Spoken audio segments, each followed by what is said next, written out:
আসসালামু আলাইকুম বন্ধুরা, কেমন আছেন? আশা করি সবাই ভালো আছেন। তো আজকে নিয়ে চলে আসলাম আপনাদের সাথে একটি নতুন বিষয় শেয়ার করার জন্য। সেটা হচ্ছে পাখির সফট ফুড, অর্থাৎ পাখির যখন বাচ্চা হবে, তো সেই সময় সফট ফুড দেওয়াটা এক সফট ফুডটা পাখির জন্য খুবই গুরুত্বপূর্ণ সেই সময়টা, বিশেষ করে কারণ পাখির বাচ্চাকে আসলে পাখি নরম খাবার খাওয়াতে চায়। তো যখন নরম খাবার তারা না পায়, সিড মিক্সটা শুরু আমরা দেই। সো সিড মিক্সটা তারা আসলে খুব ভালোভাবে খাওয়াতে পারে না, যাতে করে পাখির বাচ্চার গ্রোথ ভালো হয় না এবং পাখির বাচ্চাগুলো মারা যেতে পারে, মারা যেতে থাকে। সো সফট ফুডটা সেই সময় দেওয়াটা খুবই গুরুত্বপূর্ণ।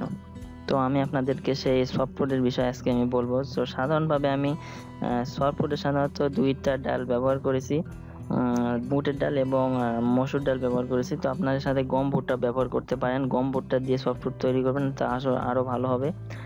গম ভুট্টা এবং প্লাস ডাল দিতে পারেন। তো আমি জাস্ট দুইটা ডাল দিয়ে তৈরি করেছি।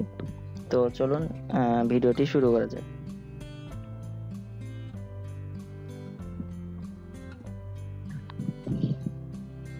ওকে ফ্রেন্ডস, তো এখানে আমি যেই দুটো ডাল ব্যবহার করছি, দুটো ডাল প্রথমত আগে 12 ঘন্টা আমি ভিজিয়ে রেখেছি। তো ভিজিয়ে রাখার পর এখন এটা আমি সিদ্ধ করার জন্য প্রেসারে দেব। তো ঠিক আছে, এখানে আপনারা দেখতে পাচ্ছেন যে আমি ডালগুলো সিদ্ধ করে নিয়েছি। সিদ্ধ করার পর এগুলো বাটিতেও দিয়ে দিয়েছি পাখির। তো এখন এখানে আপনারা ওকে, তো ডালগুলো আমি পাত্রে দিয়ে দিয়েছি কিছু পরিমাণ, আর কিছু কলমি শাক কুচি করে কেটে নিয়েছি। এগুলো এখন আমি এই ডালের উপরে হালকা পরিমাণে দিয়ে দেব। খুবই অল্প পরিমাণে দিয়ে দেবো, জাস্ট